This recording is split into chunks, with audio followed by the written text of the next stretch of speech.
folks, how's it going? 64-bit Math here. Another pickup video. Now for this one, I got stuff for free from a family member and some stuff from a response to an online classified ad I put up looking for games. So, yeah. I'll show you what I got for free first. I got it from my wife's sister, so my sister-in-law. She had it out at their parents' place. She hadn't played it in quite a few years. Pretty much since she left, she hadn't played it. So, yeah, one day I just asked if I could have it. They said sure. So, now it's in my collection. And that is the silver GameCube. It is a little bit dirty, needs a bit of a cleanup. I just haven't gotten to it, but I'm sure it'll clean up really well. It's a decent GameCube. And it plays fine and everything, so happy to get it. And that came with one controller, and a second controller, and one game, which is Mario Kart Double Dash, which is complete. So, I do have a silver GameCube, and I do have this game already, but because this is from a family member, I'll probably trade off my other ones because I got them garage sailing, and I'll keep these because, yeah, they're actually from the family, so yeah, pretty happy with that. Especially can't beat the price of free, so thanks again to the sister-in-law for that. So I got that stuff. Then, as I mentioned, I got some stuff from an online classified ad that I put up looking for games. And when I was actually going to their place to pick up the games, I came across a yard sale, and they didn't really have a ton. They just had one game that I actually picked up. They had some Xbox 360, PS3 stuff, but they wanted like 10 bucks for that.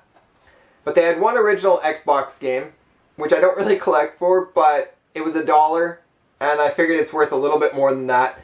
And that is Leisure Suit Larry, Magna Cum Laude, which for you people that don't know, it is a mature rated game.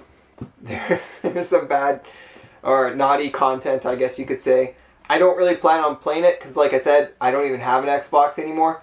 But I only paid $1 for it, and I'm pretty sure it goes for a bit more than that, so I'll use it for trade or for something, so pick that up for $1. Oh, and yeah, it's complete, so got that. And like I said, that's when I was heading over to pick up these games.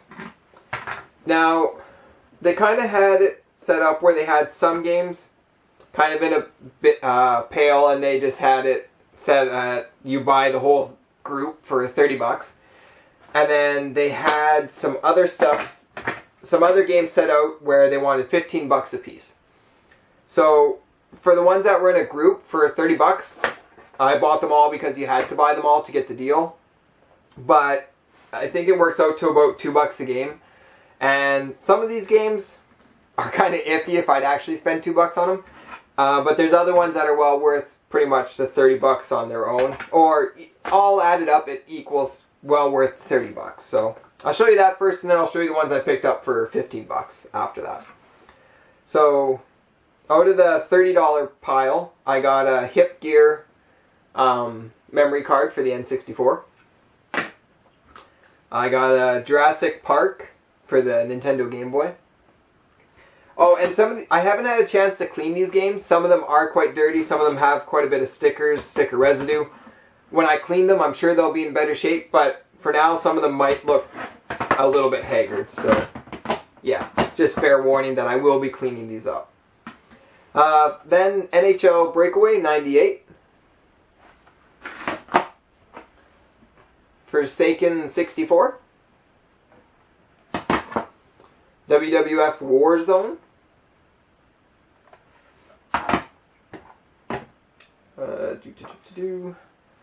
NFL Quarterback Club 2000.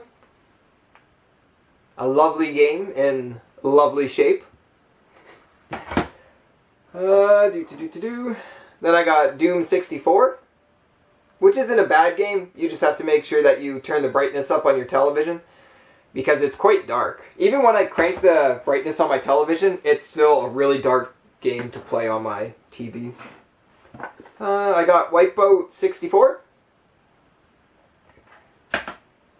I got Perfect Dark, which isn't a bad game to get for 2 bucks. I got Vigilante 8, Second Offense, which I actually needed. Some of these other ones I might need. I don't think a ton of them, but this one I was happy to get because I like the Vigilante 8 series, and the Second Offense is one that I did need, so happy to see that. And then the last N64 game in the $30 bundle is Banjo-Kazooie. So quite happy to get that because I know the game store in my town will probably give me 15-20 bucks credit just for that. So because they give me really fair credit for the stuff I bring in. So yeah, happy with that. Then in the bucket there was also a Game Shark Pro for the N64. And I run across these once in a while. I never really use the Game Shark. I do have one boxed that I keep for my collection.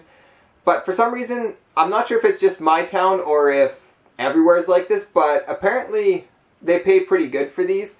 Like usually I can get 20 to 30 bucks for these for some reason. I don't know why, but yeah. So it's always a nice bonus to get one of these, so at least in my town.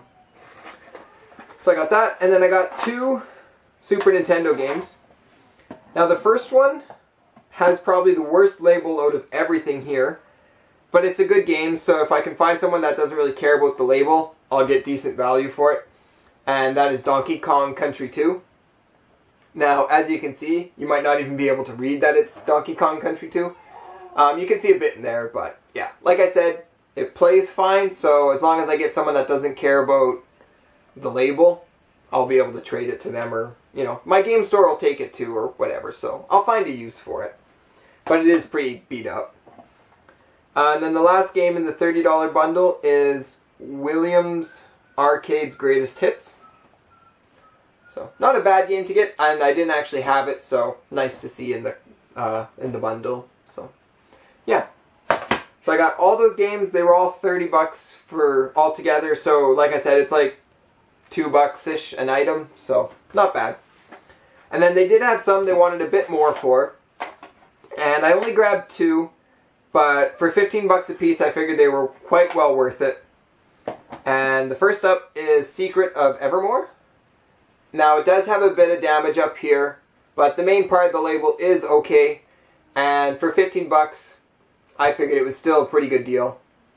And along that theme, I also got Secret of Mana, which this one's top label is intact, and this one's a fair bit better shape. So, and I think this one's the one that's worth a bit more out of the 2, so happy that it's in better condition, but yeah.